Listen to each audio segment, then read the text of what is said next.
All right. Okay. So thank you for joining the next generation settlement with TigerBeetle, which will be presented by myself today. Before we jump into things, I just want to give a shout out to Paul, Michael, Pedro, other Paul, Miguel, James, Sam, and TissaWorks. Without the contributions, it would not have been possible. So for today, we are changing things up a bit.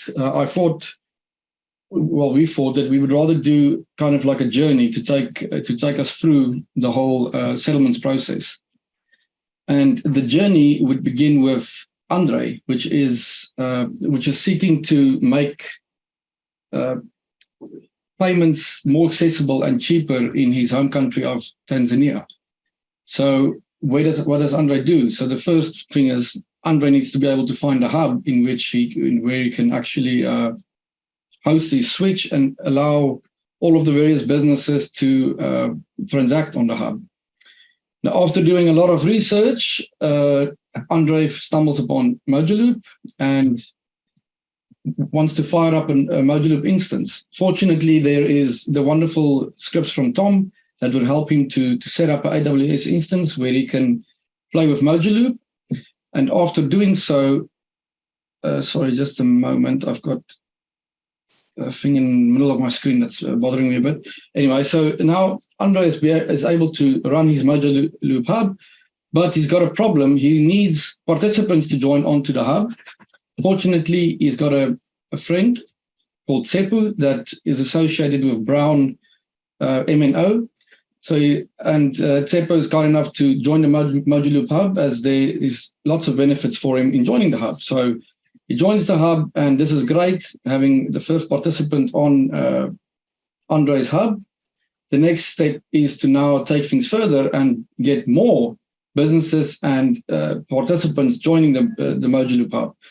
So at this point, things are starting to buzz a bit. We've got banks on board. We've got the Brown MNO. We've got a Progressive Bank. We've got Gen Z Bank and the Green Bank, all now part of the hub and ready to transact. But before we can allow them to transact, all of the scheme rules and settlement models and configurations need to be tweaked so that everyone can transact fairly on the hub.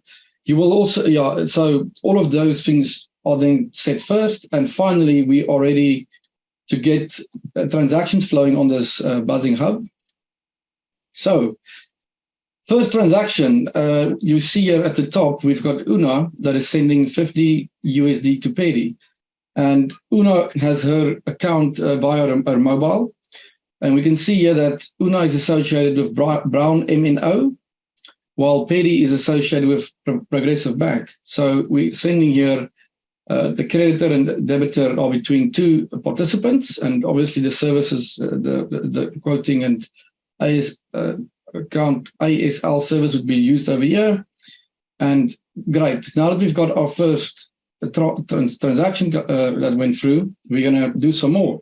So later that day, Paddy decides, okay, she wants to buy some snacks, and goes down to the local snack store, and that snack store also has an account with Gen Z Bank, which allows Paddy to do the purchase at the snack store. And great, Gen Z also now has some transactions flowing into the hub. And then for our final transaction, we have Tatu that is requesting a microloan at unbelievably low interest rates. So great. So Tatu takes out the loan. And at this point, we've got all of our participants happily transacting on the hub. But we've got a problem. So although we've done the clearing for all of these transactions, there is it's very important that we are also able to track the funds that has actually been moved between them. Hence, we need to settle these transfers. And in comes the Euro Savior service that will allow us to do so. So at this point, we've got the transfers coming into, or rather, the transfers were created, the two-phase transfers which have now been fulfilled. And at that point, an actual, before we jump into settlement, I just want to talk about the settlement model. So at this point, there would be a settlement model associated with each of these transfers. It's not up to settlement to force that settlement model. The settlement model is simply provided as part of the settlement transfer data. So what needs to happen now is all of these transfers that were created during clearing, they all need to be sent over to settlement. And that is basically just settlement listening, or rather consuming events that's sitting on the Kafka queues, these transfers that's been fulfilled, and then processing those. So at this point, we've got all of those transfers coming in, and settlement has a view, an exact view of what needs to be settled. Okay, so the next question then is, or rather, let's go over now to settlement. So at this point, we've got a transfer that would have all of the necessary information, the settlement model, the creditor, the debitor, the currencies, the amounts, etc. And there are some additional ones, but let's get to those later. For now, let's rather zoom into settlement. So now that we've got settlement receiving these transfers, we'll be able to build a view of what needs to be settled. The question is, how do we do that? The answer of which is the settlement service makes use of batches. And this allows us to deterministically create batches for, let's say, the last 5 seconds, the last hour, the last day. And the hub operator would have set up these models in a way that suits both the settling banks and all of the participants and operations in general. And these batches allow us to segment transfers into batches, which will have their own accounts, and then be able to very effectively deal with the settlement process afterwards. So we can see transfers are coming into settlement. They are then allocated to a batch, and your transfers will always be allocated to a batch. It is critical that we're not creating transfers that will not belong to a batch. They have to absolutely go and be allocated to a batch. Okay, so now all of these transfers are coming in. How does assigning transfers to batches actually work? So very importantly, we need the timestamp of the fulfillment to be able to create the correct times of when these of how these settlement transfers will be allocated. And then obviously things like currency and the settlement models is also critical for allocating these transfers to batches correctly. And also keep in mind that the accounts that belong to those transfers are also created and kept in settlement. So settlement has a nice view of exactly the transfers that came from clearing and now being allocated to batches and the accounts of those batches. And yeah, all of that's managed within settlement and part of the actual allocation process. So we can see here we've got an open batch. So in order to manage all of the batches effectively, we need to be able to create statuses for those batches so that we can know what state they are in to effectively handle the settlement for those. So we've got one Tanzanian shilling batch where transfers are happily moving into. And at the same time, we've got a USD-based batch that transfers are moving into. Okay, so next step. So now that we've got all of these transfers coming in, we need to have a period in which we can close off those open batches, because you want to be able to stop any transfers from coming into those batches so that you can effectively settle them. So that means one thing for sure is that once you touch an open batch and you close it, there is no going back to that batch. There will be no more transfers that will be allocated to a batch that's closed, and you cannot try and change the state of a closed batch back to open. Now, it does create a scenario which was solved a couple of years ago, where you could have a scenario where there are late transfers or there's some transfer data that has not yet reached settlement for whatever reason. Hopefully that is not a frequent event. But if for some reason either a batch was closed because of the batch rules, or there was a decision made by the hub operator to close an open batch, then if transfers after the fact enter settlement, those will be allocated to the same batch name, but with a different sequence, so that after the fact you can go back and when you run the reports, you'll be able to identify that batch and then deal with it. But this allows us then to have best of both, if you will. And in the middle over here, we see the status of disputed. Now, again, you want to, even if you have a closed batch, that in the normal run of business, you will want to have that closed batch progress to the next stages to get it settled. But if for any reason you want to dispute the batch, you can do so, and it will prevent that batch from being settled unless the dispute is resolved, which will then move it into a status where it can be settled. So looking at a high level over here on the view settlement batches, over here you're going to be running all of your settlement reports, and you're going to be slicing and dicing your batches, for lack of a better word, to come and group them together so that you can have the best settlement report that you would need to create, that would need to go, in this example, to the settlement bank, so that you can inform them inform them of the new balances that you're expecting. And the actual settling would obviously happen outside of this, but still we're tracking every exact operation. So on the left here, we are in the process of settling and getting the reports ready that we want to get settled. And then once Andre, the hub operator, is happy, he can request settlement for a group of batches, single or group of batches. Now, at that point, it is very crucial that a lock relationship is created between the settlement report and the actual batches, so that no other settlement report can take ownership of those batches, because you would want a static report that needs to be settled and not allow anyone to change that while being in the settling process to be verified. So that's exactly it. You do that, it puts it in the waiting settlement status, and the settling bank would confirm, send back the new balance, or process a file or whatever the means is to get the agreement in place, or get the confirmation. And then finally, that will allow us to move the status for those batches into a settled status. And once batches are settled, they are settled. There is nothing, they won't be touched any longer. They'll only be in view mode. No further changes can be done to them. And that's it. They are final.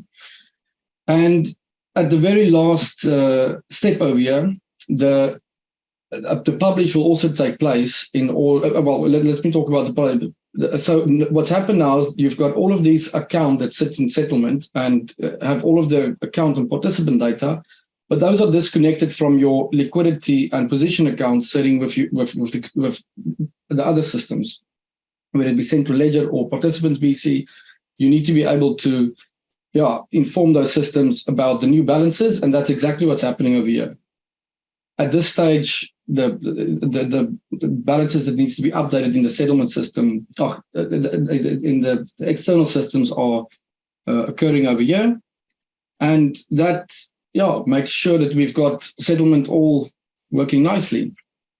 So I'm going to step back a bit and just go through how this would look from an operational standpoint if you actually now, Andre, and you want to get these batches settled. So the question is, again, who owes what who, and not even that. You've got your funds. You need to take care of your net debit cap and all those type of things to make sure the actual funds are not being compromised. So in this example, Andre now gets a request from one of his or one or more of his DFSPs or his participants that they actually need to settle right now, and they want to settle all the US dollar transactions that needs to go out immediately and be settled. So what does Andre do? Very first thing, there is the ability, like mentioned, on the left-hand side of the screen, where you're able to run these reports to be able to get the batches you need in order to settle those. You would be able to provide the statuses for those batches. You would be able to provide the models, from and to dates, currency, and there will be others as well. But for the purpose of this demo, I'm just sticking to these. So Andre is now able to run the report using criteria like this to give him all of the batches for the day that's using the default settlement model, and that is using currency USD, and selected these statuses that you can see above. So now you can see, look at all the obligations, and here they are. So we'll notice, this is a little bit in the way, we can see that there's a unique, let me just move this. You can see that there's a request ID that's associated with this report. And then Andre is able to look at all the participant levels. On a participant level, look at the balances. And then on a state level for that participant, be able to look at the balances for versus statuses. So in this case, we've got some open batches and we've got some closed batches, and they're all in USD. And if we look at our green MNO participant, we actually have something different there. Over there, we have a batch that is actually in awaiting settlement status, and we can see there's a little lock next to the settlement ID, and that is telling us that you won't be able to touch this batch. Well, you can look at it, but you can't go and take ownership, at least not from the settlement request perspective, take ownership of this batch unless that lock is released. Now, ideally, that would be the exception case, because once you put your batches or group of batches in awaiting settlement status, you actually are intent to settle those. So unless there's some, for whatever reason, that's not possible, you would unlock that lock using the settlement report with that ID, in this case ID 52, and then unlock that unlock that batch to be associated with a different report. But in this case, we're not going to touch it because we are happy with the batch that we're going to settle for today. So if we look here to the right, I can obviously perform various actions here on the actual batch. There's the ability to have batches be automatically allocated to reports, and you've got the ability to select, we call it static reports, where you're able to select individual batches that you want to apply changes on. In this case, you can close, you can dispute a batch, and you can request a settlement depending on the batches you pick and what current statuses they have and what possibilities there are to move them to. But for our example, let's imagine Andre now has found his batch, he selects it, and he requests settlement. So at this point, we've now established exactly what we want to send to the settling bank. For example, we click it, we move the status for this batch over to awaiting settlement. At this point, the necessary reports are sent to the settling bank and sent for approval, basically. Now, great. So now you'll see that this report has now taken ownership of that batch, which means that no other report will be able to take hold of it, and we are now patiently awaiting for the settlement process to complete. So in the background, the actual funds are being transferred. We're happy, and there's no discrepancies. And let's say settling bank A sends back a report. We receive the report back in the Moduloop Hub. We process it. We verify everything, and everything's hunky-dory. The balances add up, and happiness. So at this point, we can finally confirm the settlement, which takes it from being in an awaiting settlement status to being settled. And there is at that point where the event will be published. That will take, we'll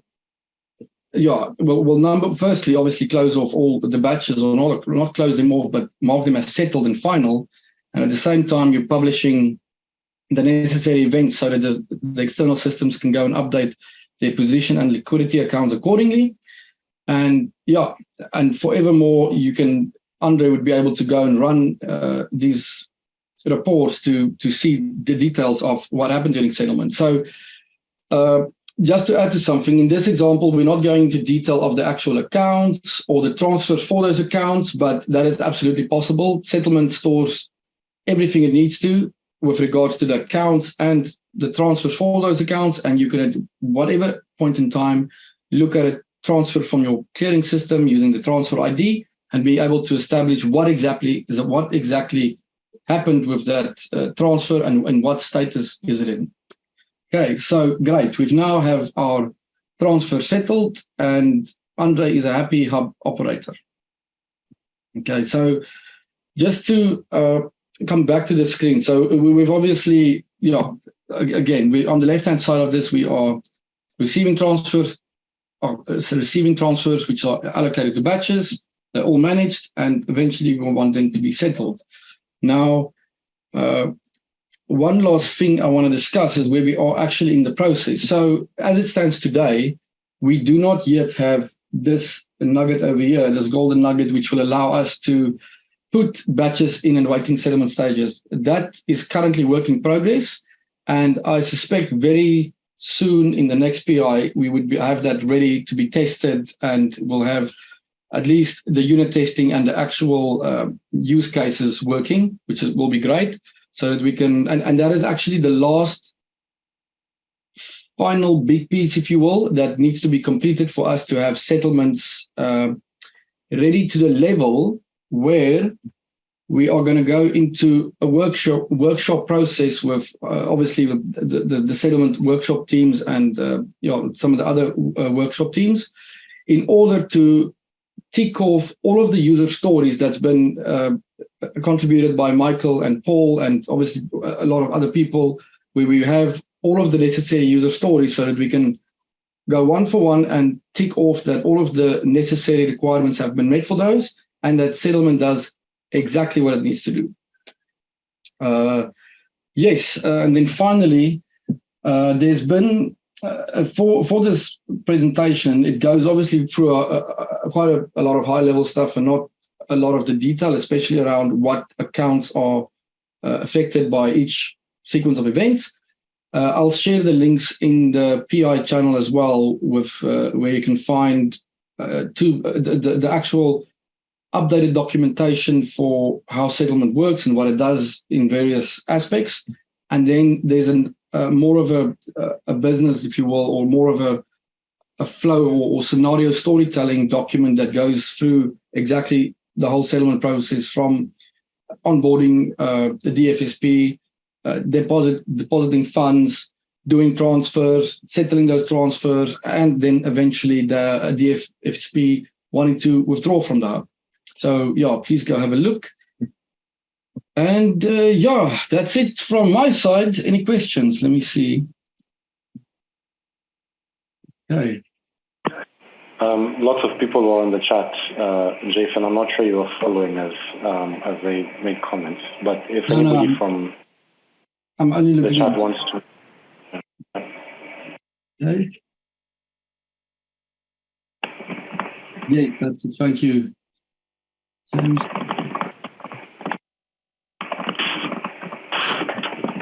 Yeah, my question was about the information that's published. Once the batch moves to the settled state, in your diagram you showed the publishing new balances. I wondered if you really meant that publish includes new balances, or is it deltas that get published in the other bounded context? It's deltas, yes. So absolutely. So that, because obviously settlement does not have the available balance, if you will, for all of the accounts, it only has the view of what happened for that particular batch, or then for that particular report. So absolutely. It's changes in position, right? Not actually new positions, and the other bounded contexts worry about keeping their view consistent, right? Exactly, yes. But you do, this is where you probably do want to have a view where you want to have operationally be able to see those. So you'd be able to, when you look at a settlement dashboard, for instance, and you'd have received, the settled balances, before confirming those, you would perhaps want to see what is my actual liquidity and position account balances versus what are my settlement balances from settling batch X, Y, and Z, and what does that look like, so that you can have a nice view of exactly where funds are at in the process. Presumably those will just be a snapshot at a point in time, given that there might be asynchronous things happening or even parallel things happening that might be changing those balances unbeknownst to you. Exactly, yes. Because, Yeah. of course, yes, because other reports may be run at the same time, or batches being settled that would affect those same participants and the balances of those participants that you don't necessarily have a view of at that point in time. Absolutely. Yeah. Understood. Okay, that's clear. Thanks. Okay, and I think Rob has a question here regarding. Unfortunately, it's being on the receiving end of overly zealous auditors, KPMG, with Swift, and actually trying to clarify how our balance sheet didn't quite match the one that Swift said. One, timing issues. Two, a whole bunch of reconciliation challenges. I don't know how far you've gone into that. I'll look at now I saw your scenarios I asked before you mentioned your scenarios document. I'll go through that and come back with any questions on that, rather than holding up for a very nuanced question for most of the people not to get bored about audit problems. Let me review your document and come back with questions offline. Okay, great. Thanks, Rob. Yeah, please do, and then shout the question and we can chat. But one thing I have to obviously mention, if it wasn't clear in the beginning, is your settlement is at least it is possible, or you're not superly forced to use TigerBeetle. But yeah, we obviously it would make sense to run settlement with TigerBeetle, where you being able to handle high throughput, and all of the transactions are stored, whether it be central ledger or transfers, VC, the accounts, and it will end up in accounts and balances or in settlements, and you would have a full track record of where all of those transfers are and references, links, if you will, to each of them. So yeah, that is critical. Yeah, I'll walk them all through and see if I can spot some edge, because quite literally the response from KPMG was, why aren't you fixing that with Swift then? As a small bank, thank you very much for making that my problem, Mr. KPMG. You go fix it. But you might be able to address it and actually put yourself in a very healthy position for auditors. So it's the questions. I'll jump in on that point, because one of the original design decisions that we made in Mojaloop was to support what we call a forensic reporting capability, which starts at the point at which a prepared transfer is submitted to the system. It's marked in a way that has a immutable fingerprint on it. And as it moves through the system, it's logged in different places. Obviously, it will show up eventually in a settlement batch. We want to be sure that we can produce a sealed and forensically secure report of that information that is inviolable. And could stand up in court if it had to say, this is what the switch did, from the point at which you asked me to execute to the point that I said it was committed, to the point that I took the batch that it was in and moved it to settlement, to the point that I issued the settlement instruction to the bank, and everything that happened after that when you said your money went missing. We can't help you with that, because we could show how that information flowed in a forensically secure way all the way through the system to anybody that would care to look at it. And I think as things go, we've had other concerns that we've had to focus on. And so the only piece of, as I know of, is the forensic log that we've done, which is really something that Miguel put together with the spans and traces that you can now use, that the code can essentially say what it's doing in a forensically secure way, but that we haven't, I don't think, yet stood up the accounting side of that feature and facility. There's some moving parts there, and of course, it doesn't by itself get the system to process payments. It's a secondary concern, much like the finance portal is. You need it, but it's not the core piece of it, and so it's been deferred. It'd be interesting to see how we could tie those facilities together, so we don't miss another opportunity to get that right. Happy to. But I'm very keen to see this develop. I actually had another question for you, Jason, that this is being done, I think, on the vNext platform, or is this being done on the vNow? So yeah, the new settlement definitely adopts all of the vNext components. There are interchangeable components to it, and it is very flexible as it is with the vNext architecture. You basically have quite a bit of flexibility. You have adapters where you want to, for example, not run TigerBeetle, and the documentation that I'm sharing now actually goes into detail of how that is achieved and how that works. You can run it using a TigerBeetle or a non-TigerBeetle or another accounting platform. The important thing then for settlements is that it has the relevant information that it needs in order to settle at the end of the day. But yeah, to answer the question in short, it is adopting all of the VNext principles and using, at least in a sandbox, it's using things like the security BC, the auditing BC, the logging BC, all of those components, but it is flexible enough.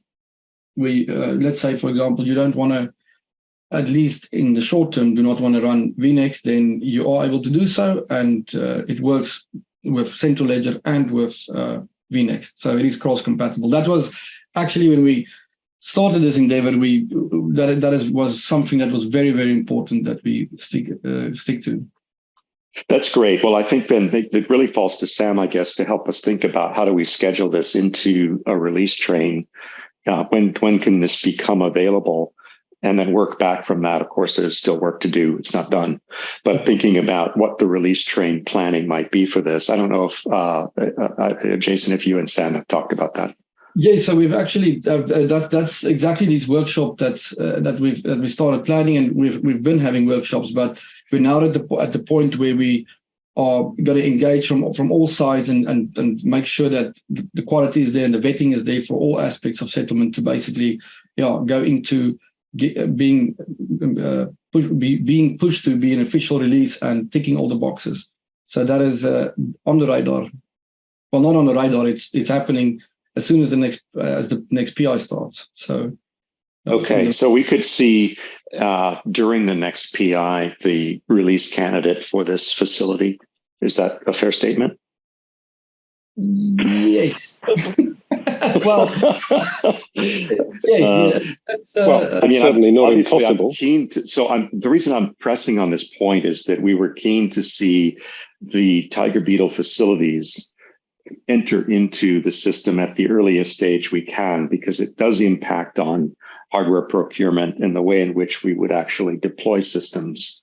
Obviously, if we're in cloud, we just go modify our footprint. We start renting more hardware. But in an on-premises deployment, we want a configuration for that hardware plant that takes into account what TigerBeetle actually wants from it, so we get the best possible layup. And if this is a sort of secondary facility, it's not TigerBeetle in the central ledger role, I'm not sure that there's any concern there, but it would seem that if we're going to deploy it, we'd want to know earlier than later what kind of hardware requirement we'd have to lay on it, especially as it goes to resiliency of storage and some things like that. Yes, no, absolutely. And so I was hesitant to say yes, because of obviously it needs to go through the formal processes. So I can't make an absolute promise, but I would love for it definitely to be at that stage in the next PI. Absolutely. And by the way, the implementations have already been done to run in a TigerBeetle or non-TigerBeetle way. So yeah.